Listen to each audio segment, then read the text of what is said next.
champagne glasses clinked, and polite laughter echoed through the opulent ballroom of the Waldorf Astoria.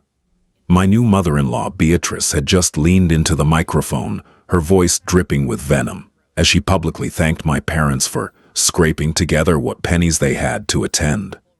Humiliation burned my cheeks. I thought my wedding day was ruined, a brutal reminder of my working-class roots. That was until the heavy mahogany doors blew open, and a real-life prince dropped to one knee before my torn lace gown.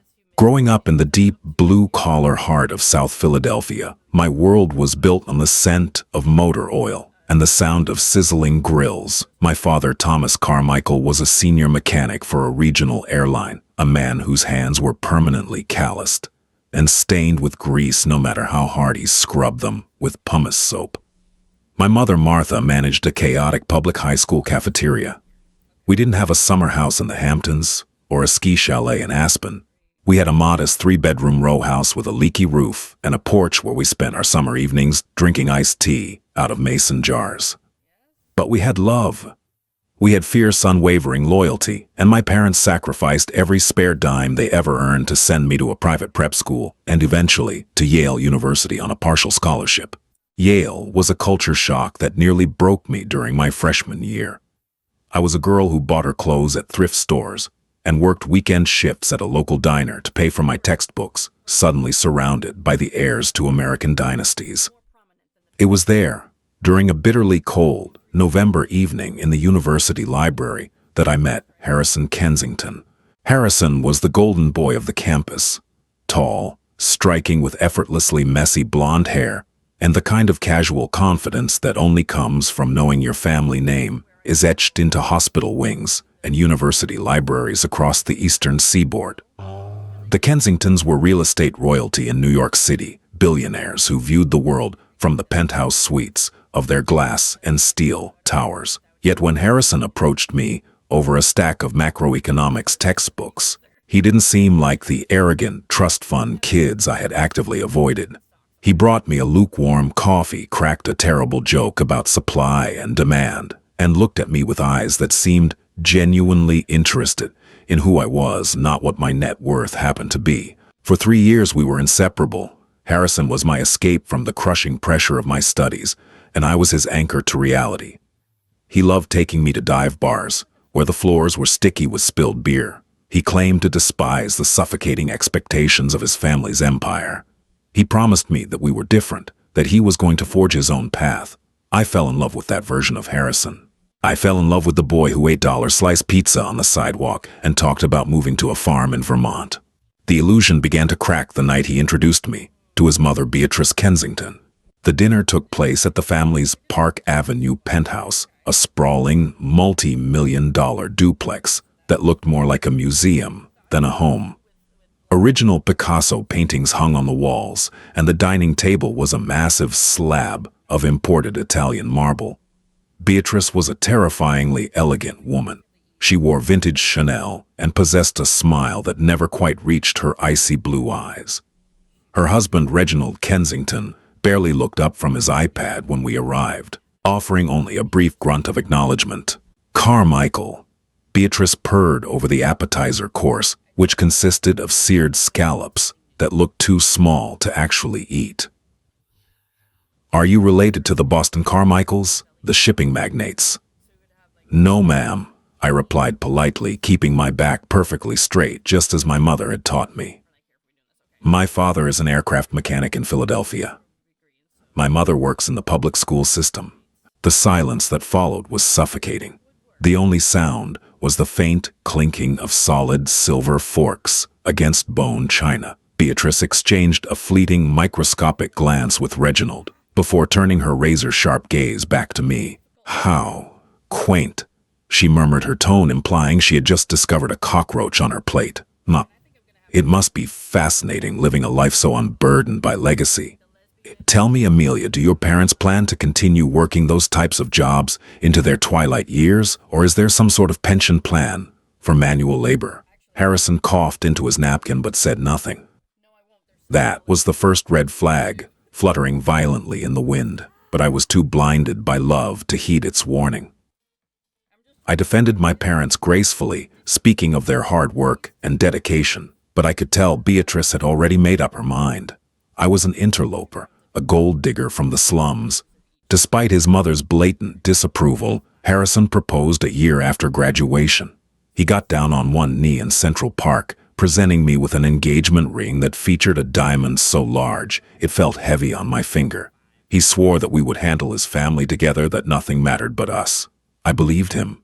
Almost immediately, the wedding planning was hijacked. Beatrice swept in like a hurricane of tool and passive aggression.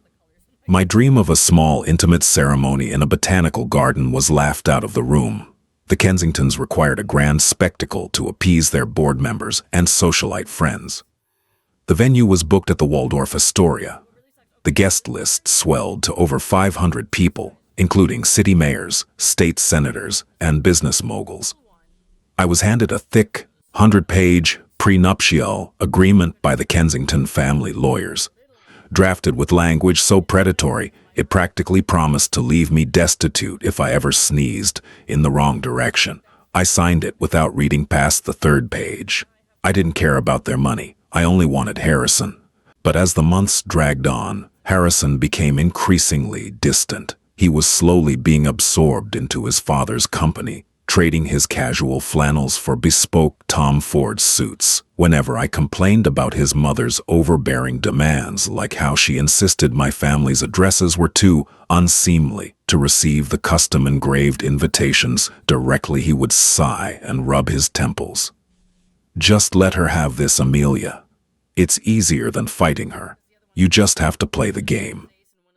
I didn't know the rules of their game, and I was losing miserably. Sunlight poured through the massive crystal chandeliers of the Waldorf Astoria's grand ballroom, casting prismatic rainbows across the sea of white orchids imported from Colombia. It was my wedding day, a day that was supposed to be the happiest of my life. But as I stood in the luxurious bridal suite, staring at my reflection, I felt nothing but a hollow sense of dread.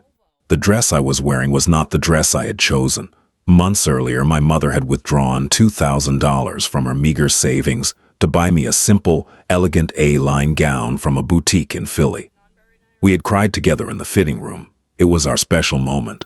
But 2 weeks before the wedding, Beatrice had the gown picked up by her personal tailor under the guise of steaming it. When it returned, it was unrecognizable. The tailor had completely altered the bodice, adding heavy, ostentatious diamond beadwork and a suffocating high collar that Beatrice claimed was necessary to elevate the garment to our family's standards.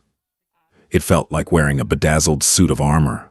I looked like a Kensington prop.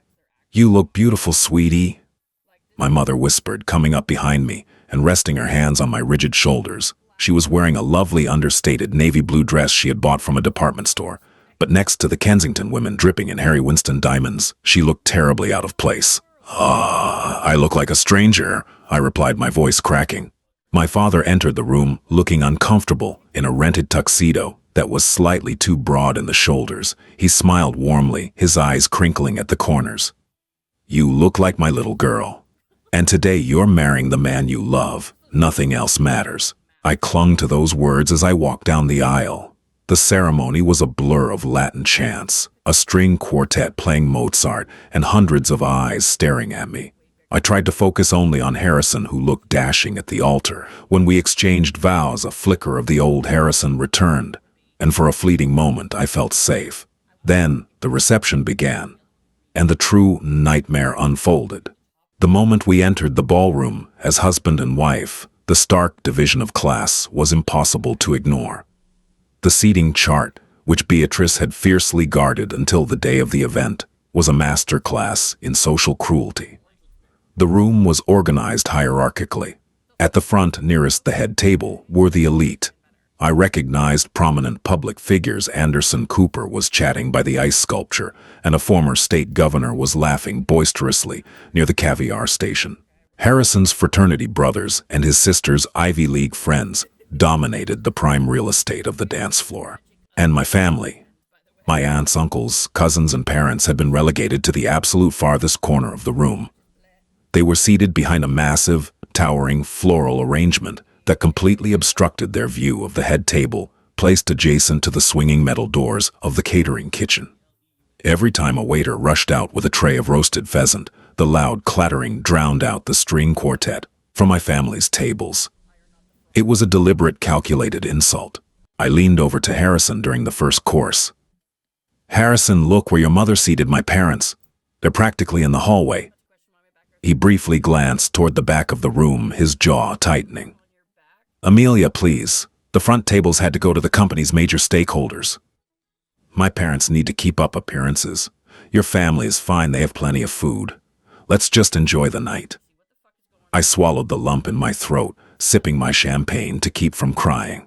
The dinner dragged on an endless parade of rich food I had no appetite for.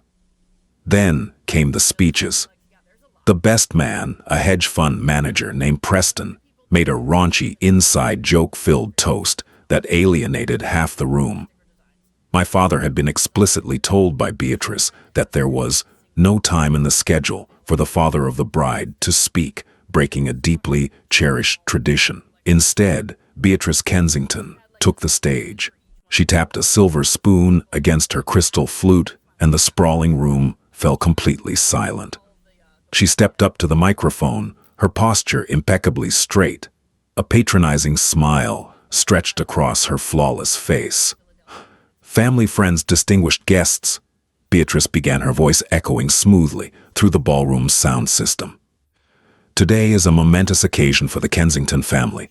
When Harrison first brought Amelia home, I must admit I was surprised."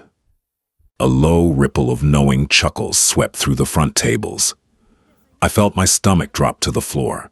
We are a family built on legacy, on tradition, on wealth that has been carefully managed for generations.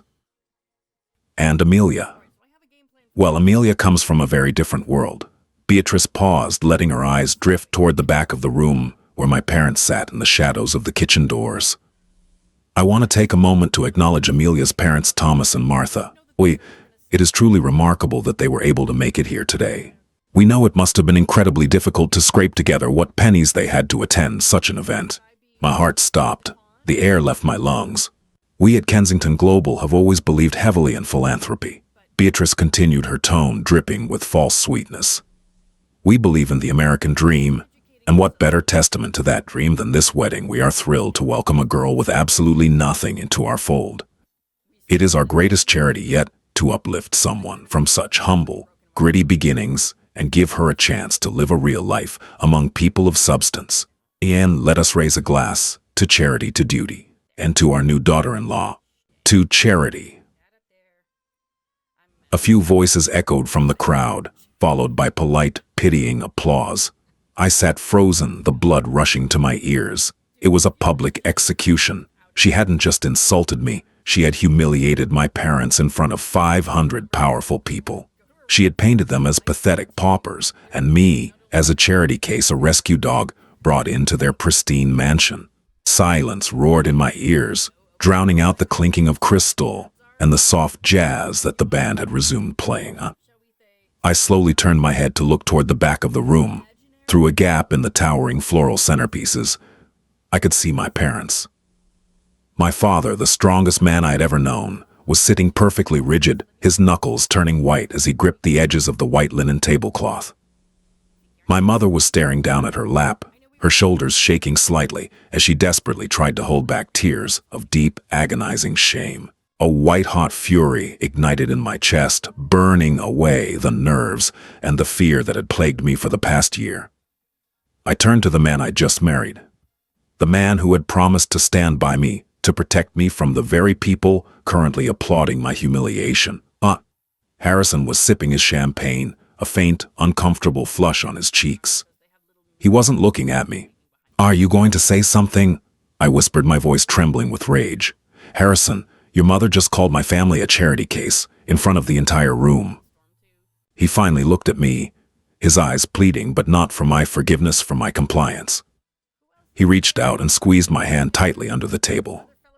"Amelia, drop it. She's just trying to spin the narrative for her high society friends.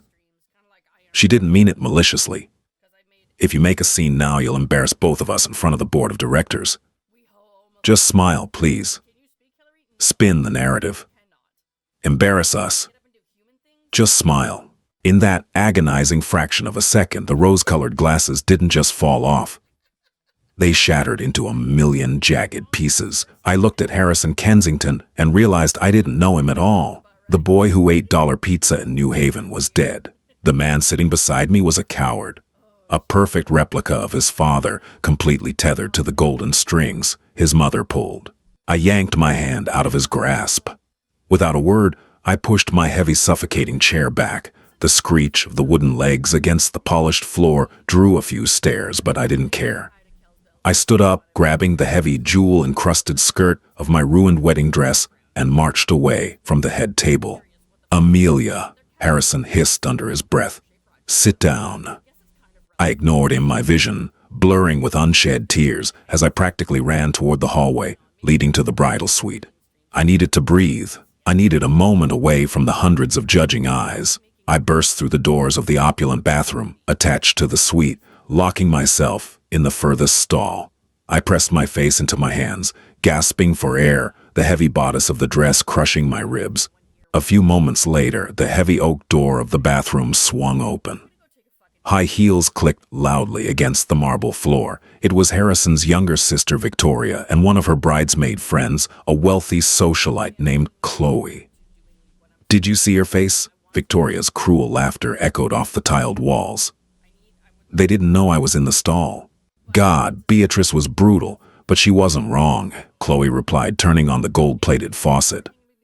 "Her parents look like they're going to start stealing the silverware to pawn later. Did you see her father's tuxedo? The lapels were literally shiny from wear. It looks like he rented it from a discount costume shop." "I know it's humiliating," Victoria scoffed.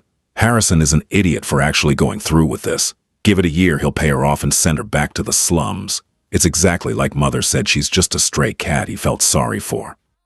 I stopped breathing. The tears instantly dried up, replaced by an absolute freezing calm. They thought I was broken. They thought I would quietly accept my place at the bottom of their gilded hierarchy, grateful for the crumbs they threw me. I pushed the stall door open. It hit the partition with a loud, violent bang. Victoria and Chloe jumped, spinning around. The color instantly drained from Victoria's perfectly contoured face. "Amelia, we didn't know you were in here." I walked slowly toward the sinks, staring at them through the massive mirror. I didn't yell. I didn't cry. I simply reached up and unclasped the heavy, suffocating pearl choker Beatrice had forced me to wear. I let it drop onto the marble counter with a heavy clack. "You're right about one thing, Victoria," I said, my voice dead and utterly devoid of emotion. "Your brother is an idiot." I turned my back on their shocked faces and walked out of the bathroom. Every step I took back down the carpeted hallway toward the grand ballroom solidified my decision. I was not going to spend the rest of my life apologizing for where I came from. I was not going to subject my future children to the toxic, venomous elitism of the Kensington family. The marriage was over before the ink on the marriage license had even dried. I was going to march straight to the back of the room, grab my parents by their hands, and walk out of the Waldorf Astoria with our heads held high. I reached the massive mahogany doors of the ballroom. I took a deep breath, steeling myself for the stares and the whispers. I pushed the doors open and stepped back into the blinding light of the chandeliers. But as I entered, I realized something was wrong. The jazz band had completely stopped playing. The low, buzzing murmur of 500 guests had been replaced by a stunned, heavy silence. People had abandoned their expensive meals and were standing up from their chairs, their necks craned toward the main entrance at the opposite end of the hall. Through the grand double doors of the main entrance, a squad of severe-looking men in dark suits with earpieces had forcefully pushed past the hotel security. They spread out quickly, securing the perimeter of the room with terrifying efficiency. The Kensingtons' private security guard stepped forward to intervene, but the lead agent simply flashed a badge that made them freeze and immediately back away. Harrison stood up from the head table, looking completely bewildered. Beatrice was clutching her chest, her mouth slightly open. Then the crowd parted like the Red Sea. Walking through the center of the ballroom, ignoring the mayors, the senators, and the billionaires, was a man flanked by two members of the royal guard in full ceremonial dress. He was tall, impeccably dressed in a tailored midnight blue suit with sharp features and an aura of absolute, undeniable authority. Whispers violently erupted across the room like a shockwave. "Is that? It can't be. That's Prince Leopold." It was Crown Prince Leopold of the House of Windsor-Glucksburg, a prominent member of European royalty, whose face frequently graced the covers of international news, magazines, and diplomatic journals. He was one of the wealthiest and most influential men on the continent. He didn't glance at the head table. He didn't look at Beatrice or Harrison. His piercing gaze was fixed entirely on me as I stood frozen near the hallway entrance. Prince Leopold walked the length of the ballroom, his polished shoes echoing in the deathly quiet room. When he finally reached me, he stopped. The room collectively held its breath. He looked down at my tear-stained face, then at the heavy altered wedding dress. A flash of genuine sorrow crossed his aristocratic features. Without breaking eye contact, the Crown Prince of Europe, a man who world leaders bowed to, took my hand in his. Slowly, deliberately, in front of 500 of New York's most elite snobs, Prince Leopold dropped gracefully to one knee. "I am entirely too late, aren't I, Amelia?" he said softly, his deep, accented voice carrying perfectly in the silent room. "I told you I would find you when the time was right." A collective gasp swept through the Waldorf Astoria Grand Ballroom, a sound so uniform it felt rehearsed. Somewhere near the Caviar Station, a crystal champagne flute slipped from a guest's hand and shattered against the polished hardwood floor, the sharp noise snapping the room out of its paralysis. Prince Leopold of the House of Windsor-Glucksburg was kneeling for me. I stared down at him, my mind spinning violently as the past collided with the present. 3 years. It had been exactly 3 years since I had last seen those striking storm-gray eyes.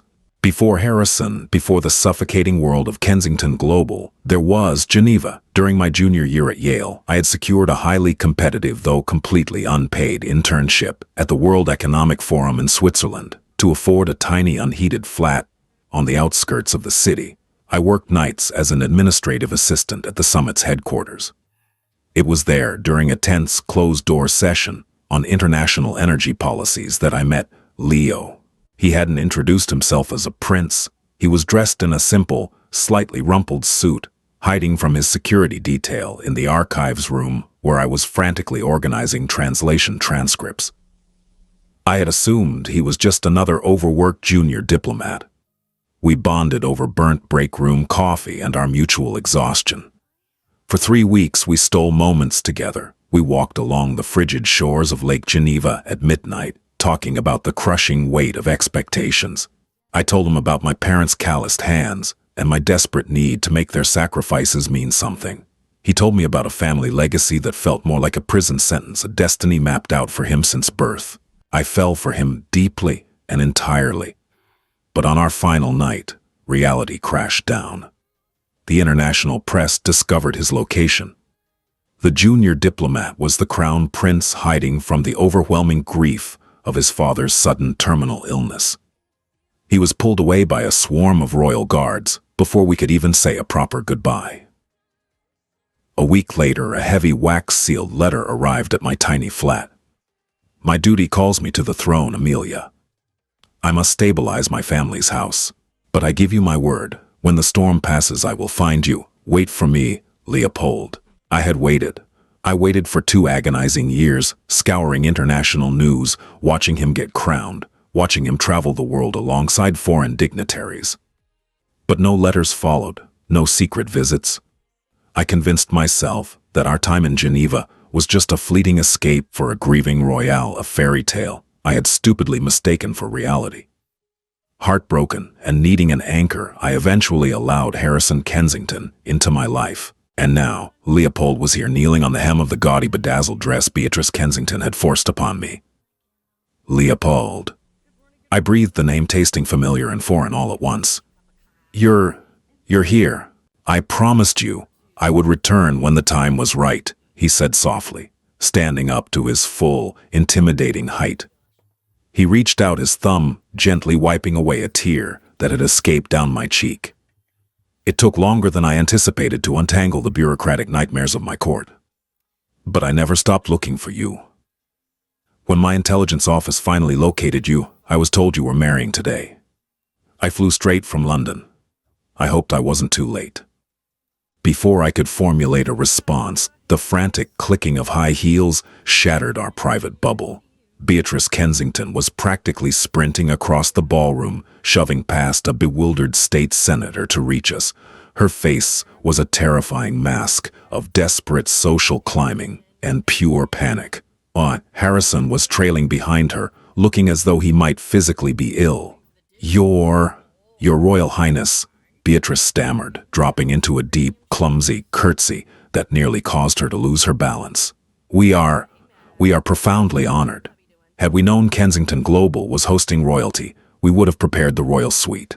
I am Beatrice Kensington, and this is my son Harrison the groom. She reached out, grabbing my arm with a painful, bruising grip, trying to pull me closer to her. And this is our new daughter-in-law, Amelia. As I mentioned in my speech, we just took her in. She is a dear, sweet charity case of ours. Prince Leopold's expression instantly turned to stone. The warmth in his eyes vanished, replaced by an icy, aristocratic fury that made the air in the room drop 10 degrees. He looked at Beatrice's hand, clutching my arm. "Remove your hand from her," Leopold commanded. His voice wasn't loud, but it carried an authority that commanded absolute obedience. Beatrice gasped, snatching her hand back as if she had been burned. Leopold stepped smoothly between me and the Kensingtons. "I arrived 20 minutes ago, Mrs. Kensington. I stood in the corridor. I had the profound displeasure of listening to your speech." He looked her up and down with terrifying disdain. "You speak of legacy. You speak of class. Yet you lack the fundamental decency of a common street vendor. You do not know the value of the woman standing before you." "Your Highness, please, there has been a misunderstanding," Harrison pleaded, stepping forward. "Amelia is my wife. We just took our vows." Leopold turned his piercing gaze to Harrison. "A vow is a promise to protect Mr. Kensington, a man who sits idly by, drinking champagne while his own mother publicly humiliates his bride, and her family does not understand the meaning of the word. You are a coward dressed in expensive silk." Harrison's face flushed a deep, mottled red, but he physically recoiled, unable to meet the prince's unyielding stare. The silence in the grand ballroom was absolute. 500 of New York's most powerful elite stood paralyzed, watching the systematic dismantling of the Kensington dynasty by a man whose bloodline predated the founding of their country. "Amelia," Leopold said, turning his back on Harrison and Beatrice completely. He extended his hand toward me. "The choice is entirely yours. If this is the life you want, if this man is who you truly choose, I will turn around, walk out those doors, and never disrupt your peace again. But if you are settling for a gilded cage, because you thought I had forgotten you, let me take you away from here." I looked at his outstretched hand. I looked at the man who had flown across an ocean the moment he realized he might lose me. Then I looked past him to the head table. I saw the empty chairs where Harrison's billionaire investors sat. I saw Victoria and Chloe, the bridesmaids who had laughed at my parents, standing near the bar with their jaws hanging open. Finally, I looked toward the back of the room. My father was standing by the swinging kitchen doors, his arm wrapped protectively around my mother. They weren't looking at the prince or the billionaires. They were looking at me, their eyes filled with nothing but unconditional love and support. The decision didn't even require a second thought. I reached down and grabbed the massive, obscenely heavy diamond ring Harrison had placed on my finger just hours ago. It felt foreign. It had always felt foreign. With a swift, fluid motion, I slid it off. I turned to Harrison. He looked pathetic, stripped of the bravado his wealth usually afforded him. I dropped the ring into his empty champagne glass. It sank to the bottom with a quiet clink. "I'm not playing your game anymore, Harrison," I said, my voice steady and loud enough for the front rows to hear. "The marriage is over. Have your lawyers annul it in the morning." I'm sure Beatrice has a discreet contact for that. Beatrice let out a high-pitched, strangled noise. You can't do this. The press is outside. The scandal will ruin our stock prices, you ungrateful little... Silence. Leopold didn't shout, but the singular word cracked like a whip. One of the royal guards, a mountain of a man in a dark suit, immediately took a step toward Beatrice, causing her to instantly snap her mouth shut and shrink back behind her husband Reginald, who was sweating profusely. I placed my hand in Leopold's. His grip was warm, firm, and incredibly safe. Come, he said softly. Let us fetch your family. With the Crown Prince of Europe at my side, I walked away from the head table. The crowd parted for us, pulling their chairs back and shuffling out of the way as if we were parting the sea. We walked the entire length of the ballroom, passing the stunned faces of politicians and celebrities, straight to the shadowed corner by the catering kitchen. My parents looked bewildered. My father instinctively stood taller as the prince approached.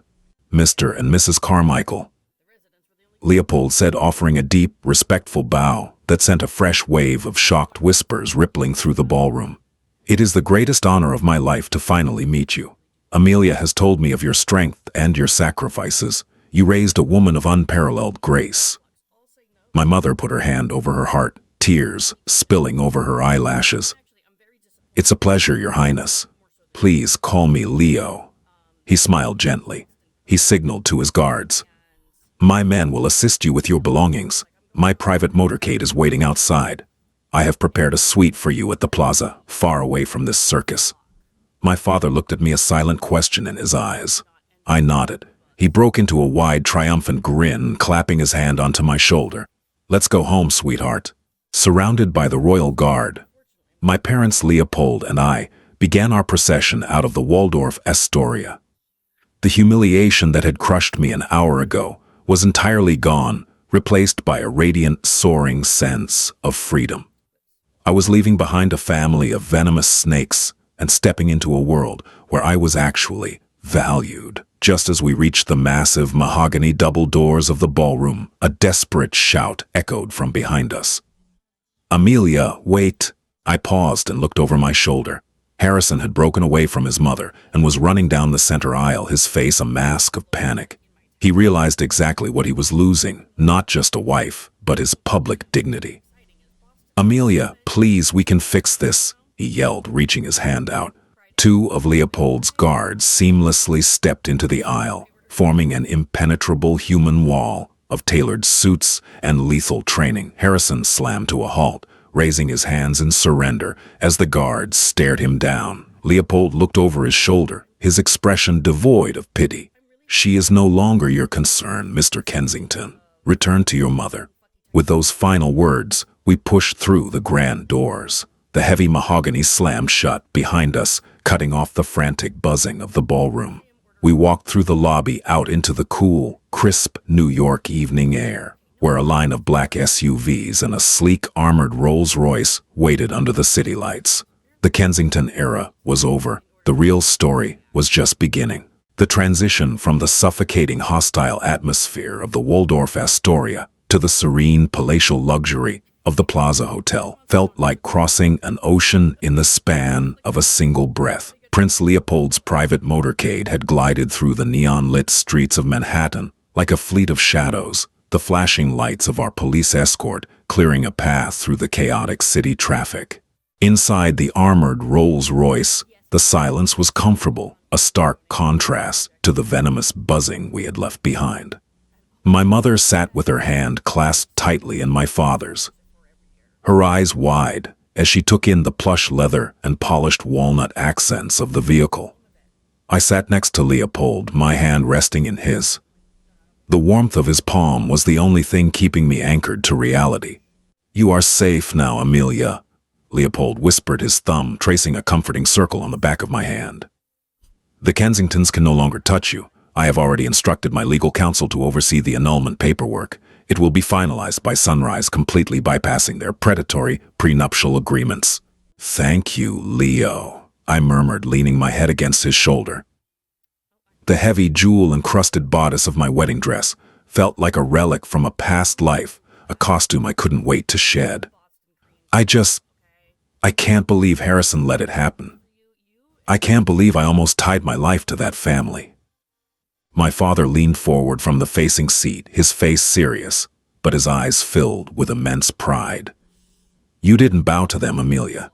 That's what matters. You stood up for this family and you walked out with your dignity. The rest of this is just details. When we arrived at the plaza, we were bypassed around the public lobby, entirely escorted through a private service elevator straight to the royal suite. The suite was breathtaking, a sprawling expanse of gold leaf crystal chandeliers and floor-to-ceiling windows overlooking a darkened Central Park. Waiting for us on the dining table was a massive spread of gourmet food, hot teas, and fine wines. Leopold's security detail, led by a stern, towering man named Christopher Vance, moved efficiently around the perimeter, drawing the heavy velvet curtains and securing the private entrance. Mr. and Mrs. Carmichael, Leopold said, turning to my parents with a warm, respectful smile. Please make yourselves at home. My staff has arranged for a selection of clothing to be delivered to your adjoining rooms. Tomorrow my private jet will be at your disposal to take you back to Philadelphia, or wherever you wish to go. For tonight rest. My mother walked over to Leopold, unexpectedly, wrapping her arms around the prince in a warm, maternal hug. Leopold froze for a fraction of a second, clearly unaccustomed to such informal displays of affection, before softening and hugging her back. Thank you for saving my daughter, she whispered, her voice thick with emotion. Once my parents had retired to their quarters, I retreated to the master bedroom to finally rid myself of the Kensington wedding dress. With the help of a quiet, polite royal maid named Clara, the heavy bedazzled garment was unzipped and removed. Stepping out of that dress felt like breaking out of a prison cell. I changed into a simple, comfortable silk robe, provided by the hotel, washing the heavy makeup and the remnants of tears from my face. When I emerged into the main living area, Leopold was standing by the window, a glass of scotch in his hand, staring out at the city skyline. He had discarded his suit jacket and loosened his tie, looking more like the Leo I had fallen in love with in Geneva. You look like yourself again, he said softly, turning to face me. I feel like myself again, I replied, walking over to join him at the window. Leo, how did you find me? How did you know where I was? He sighed, setting his glass down on a marble side table. When I left Geneva, my father's condition had degenerated rapidly. The crown was thrust upon me before I was ready. The court was in absolute chaos, fractured by political factions, trying to take advantage of a young, untested king. For 2 years, I fought a silent war against my own parliament to secure my position. Every letter I wrote to you was intercepted by my own intelligence ministers, who deemed a relationship with an American citizen a diplomatic liability. My breath hitched.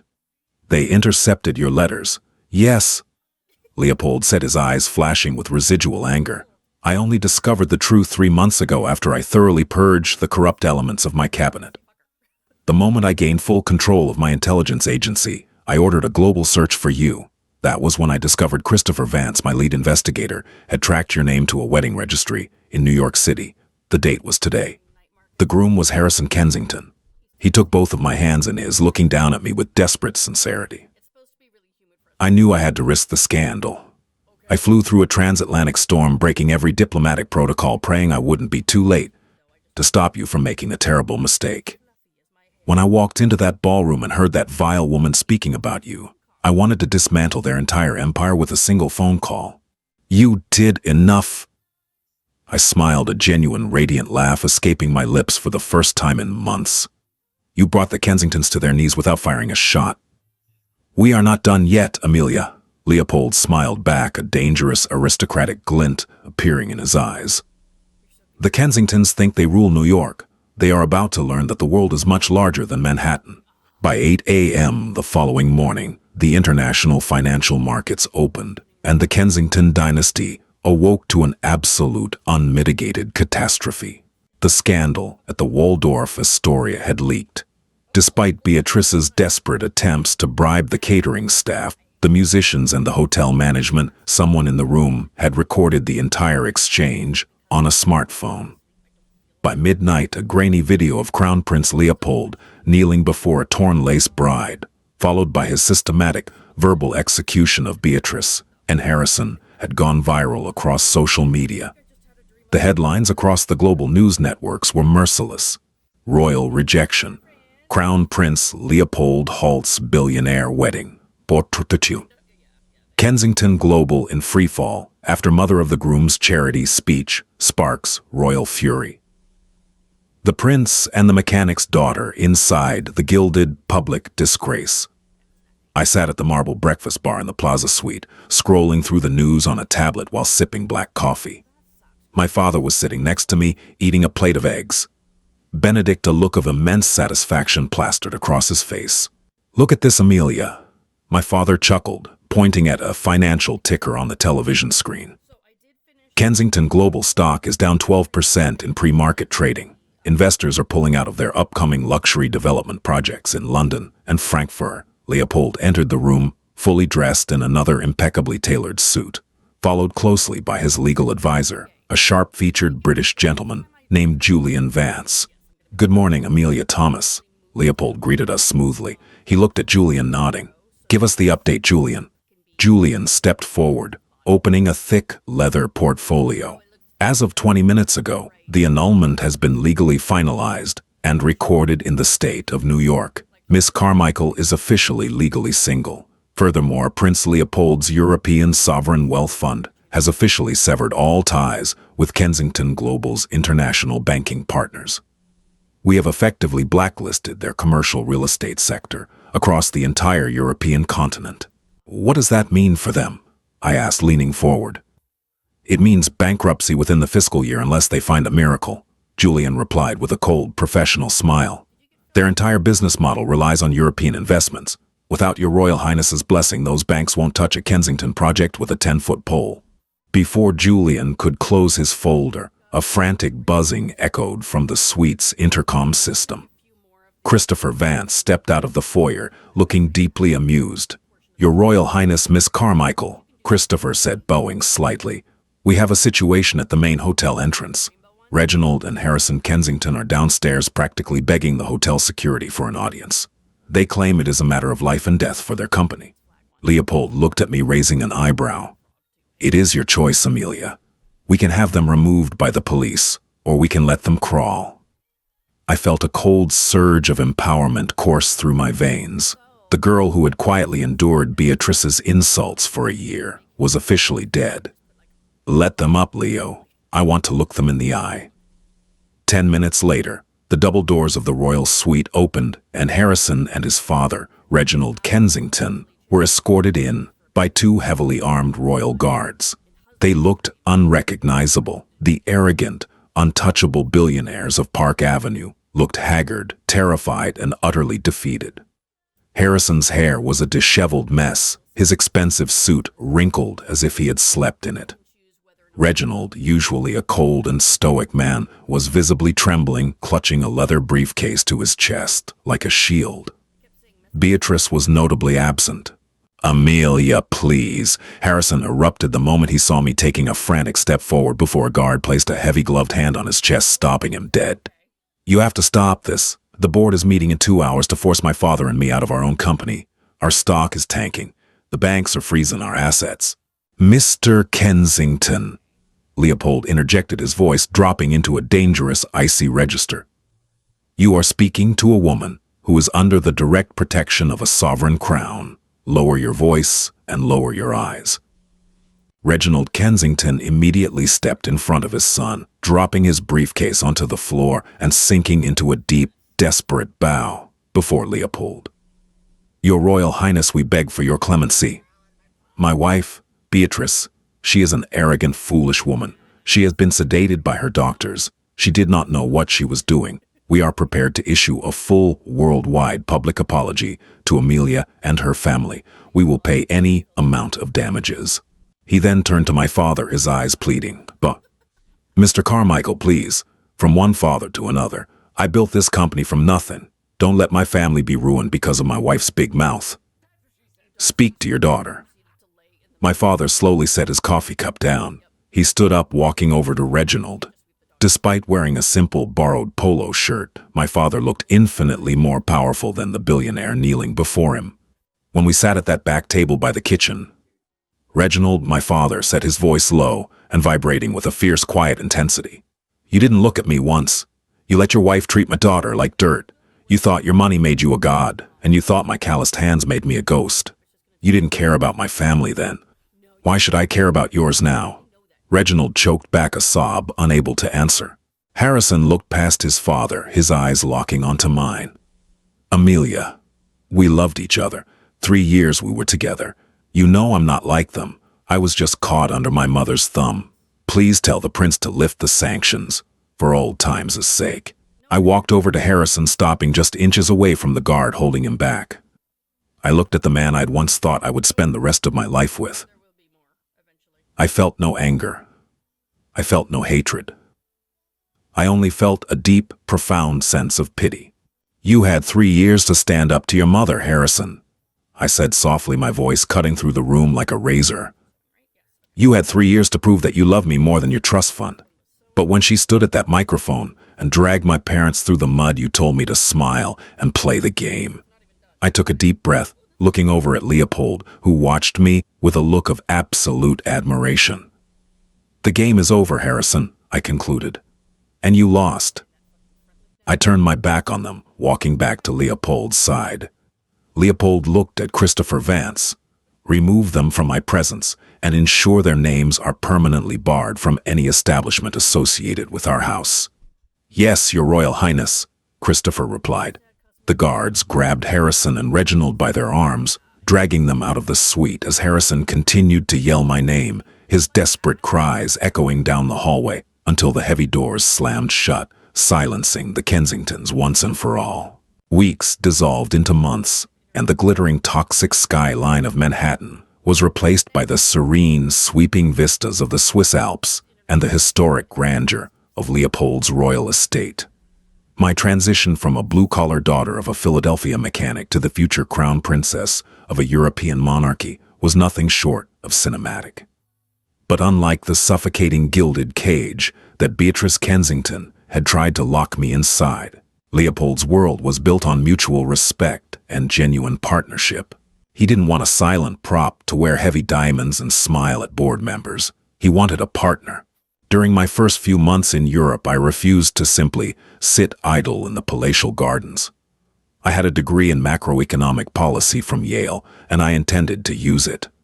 Leopold appointed me as a senior advisor to his sovereign wealth fund's philanthropic division. Instead of hosting meaningless high society luncheons, I spent my days drafting educational reform grants and restructuring the Crown's investments in sustainable energy across developing nations. I was working harder than I ever had in my life, and I had never been happier. My parents flew over frequently. Leopold insisted on sending his private jet to Philadelphia every major holiday. My father, who had spent his entire life repairing jet engines, spent hours in the royal hangars talking shop with Leopold's chief aviation mechanics. They adored him. My mother, armed with her decades of experience managing massive public school cafeterias, actually helped the royal estate's head chef reorganize his supply chain to eliminate food waste. They weren't treated as charity cases. They were treated as valued, respected members of our extended family. However, the transition was not entirely without its friction.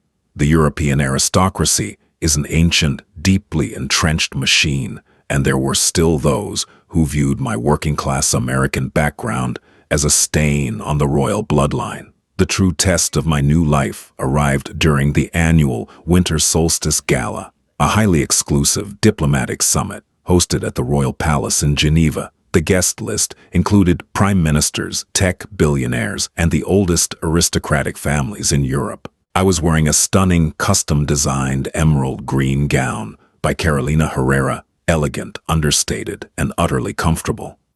I stood beside Leopold in the grand receiving line, greeting dignitaries in fluent French, a skill I had fiercely polished over the past 6 months. Later in the evening, as Leopold was pulled away by the French ambassador to discuss trade tariffs, I found myself cornered near the grand fireplace by Lady Geneviève of Haute-Artois, a notoriously snobbish, distant cousin of Leopold's, who had vehemently opposed our engagement. She was flanked by two equally haughty baronesses. "Amelia, darling," Lady Genevieve purred, her tone dripping with the exact same condescending venom I had once heard from Beatrice Kensington. "We were just discussing the recent restructuring of the Royal Philanthropic Fund. It's terribly aggressive. Tell me, where did you learn to manage such vast sums of generational wealth? Surely not from your father's little repair shop in Pennsylvania." The two baronesses tittered behind their champagne flutes. A few nearby diplomats paused their conversation subtly, turning their heads to watch the exchange. They were waiting to see if the American commoner would crack under the pressure. I didn't flinch. I didn't drop my gaze. I took a slow, deliberate sip of my sparkling water, smiling warmly. "Actually, Genevieve, my father's little repair shop is a multi-million-dollar regional airline hub," I replied, my voice carrying clearly over the crackling fire. "And observing the logistical efficiency of blue-collar labor taught me more about resource management than any country club ever could. That is precisely why I reallocated 30% of the fund's stagnant capital into vocational training programs. In fact, if you review the quarterly reports, you'll see that aggressive restructuring has already yielded a 12% higher return on investment than the traditional trusts managed by your family's estate last year." Lady Genevieve's smug smile instantly vanished, replaced by a rigid mask of shock. The baronesses stopped laughing. "Generational wealth is only impressive if you actually know how to grow it, Genevieve," I added softly, delivering the final fatal blow. "Otherwise, you're just spending money someone else earned." A low, appreciative chuckle echoed from behind me. I turned to see the Swedish Minister of Finance, a notoriously strict and brilliant economist, raising his glass to me in a silent toast. Lady Genevieve turned a spectacular shade of crimson, mumbled a hasty excuse about needing to find her husband, and practically fled across the ballroom. I felt a warm hand slip around my waist. Leopold had returned, his storm-gray eyes practically glowing with pride. "Remind me never to debate fiscal policy with you in public, my love." "She started it," I whispered, leaning into his embrace. "And you finished it," he replied, kissing my forehead. "You were born to wear this crown, Amelia, not because of your blood, but because of your fire." Exactly 1 year to the day after I walked out of the Waldorf Astoria, the final nail was driven into the Kensington family's metaphorical coffin. Without the backing of the European sovereign wealth funds, Kensington Global had spiraled into an unstoppable financial freefall. Their aggressive, over-leveraged real estate acquisitions in London and Paris defaulted. Panic spread among their domestic investors, leading to a catastrophic sell-off of their stock. Within 8 months, the board of directors had ousted Reginald and Harrison in a brutal corporate coup, stripping them of their executive titles and their severance packages due to gross negligence clauses. But the ultimate poetic justice was not their corporate ruin. It was their social exile. High society is notoriously fickle. The moment the Kensingtons lost their wealth and their power, their friends abandoned them. Beatrice's exclusive country club memberships were suddenly revoked pending review. The charity galas she used to dominate no longer sent her invitations. Their debts became so insurmountable that their personal assets were seized by the federal bankruptcy courts. On a crisp Tuesday morning in November, I sat in the private study of our London residence watching a live stream of a high-stakes luxury real estate auction taking place in Manhattan. The property on the auction block was a sprawling multi-million-dollar Park Avenue duplex penthouse, the former home of Beatrice Reginald and Harrison Kensington. The auction was being managed by celebrity real estate broker Ryan Serhant, whose presence guaranteed that the humiliating sale would be covered by every major luxury publication in the city. The bidding started aggressively wealthy developers fighting over the prime real estate. I picked up the secure telephone line connected directly to my legal proxy, sitting in the auction house in New York. "Arthur," I said calmly. "End it." "With pleasure, Your Highness," Arthur replied. On the screen, Ryan Serhant pointed to the back of the room. "I have a new bid. $45 million from the gentleman in the back." $45 million. Do I hear 46 going once, going twice? Sold to the proxy for Her Royal Highness Crown Princess Amelia. The room on the screen erupted into shocked murmurs. I hung up the phone, a deep, profound sense of closure washing over me. I didn't buy the penthouse to live in it. I bought it to gut it. A month later, construction crews tore down the original Picasso mounts and shattered the imported Italian marble dining table. We transformed the Kensington family's precious elite sanctuary into the global headquarters for the Carmichael Foundation, a charity I founded in my parents' honor, dedicated entirely to providing full-ride university scholarships to the children of mechanics, cafeteria workers, and blue-collar laborers in inner-city Philadelphia. I made sure the massive bronze plaque bearing the foundation's name was bolted directly onto the building's exterior, right next to the front doors. Beatrice Kensington would have to walk past the name Carmichael every time she visited her former neighborhood. I later heard through the societal grapevine that Beatrice had suffered a complete nervous breakdown upon seeing it, and had relocated to a tiny rented condo in Boca Raton, Florida, entirely cut off from the New York elite she once ruled. Harrison, completely broke and blacklisted from the corporate finance world, was last seen working as an entry-level shift manager at a mid-tier rental car agency in New Jersey. 2 weeks after the opening of the foundation, Leopold and I were married. There were no stuffy, judging billionaires. There was no cruel seating chart. The wedding took place in the ancient, breathtaking cathedral of Leopold's capital city, bathed in the golden light of stained glass windows. I wore a gown of my own, choosing a masterpiece of simple, flowing silk with a delicate lace veil that trailed behind me for miles. When the heavy wooden doors of the cathedral opened, the choir didn't sing a somber Latin chant. They sang a soaring, joyous symphony. I walked down the aisle on the arm of my father, who was wearing a perfectly tailored, bespoke tuxedo that Leopold had gifted him. He looked like a king in his own right. In the very front row, occupying the prime velvet-lined seats of honor, sat my mother, her sisters, and my cousins from South Philly. They were weeping openly, smiling so wide their faces hurt completely, unashamed and utterly beautiful. Yea, when my father handed me over to Leopold at the altar, the prince didn't look out at the crowd of diplomats or the television cameras broadcasting the royal wedding to millions around the globe. He only looked at me. "You look exactly like the girl I met in Geneva," he whispered, taking both of my hands in his. "I am exactly that girl." I smiled, tears of pure joy pricking my eyes. "And I always will be." We exchanged our vows, not as a transaction of wealth, but as a promise of unyielding partnership. When he kissed me, the entire cathedral erupted into deafening, triumphant applause. I had walked into my first wedding as a victim, a charity case meant to be crushed under the heel of arrogance. I walked out of my second wedding as a princess, a woman who had defended her family's honor, shattered a toxic dynasty, and built an empire of her own, based on love, respect, and the unbreakable strength of a calloused hand. What an incredible journey of resilience and ultimate revenge. Amelia proved that true class isn't about the money in your bank account, but the strength of your character.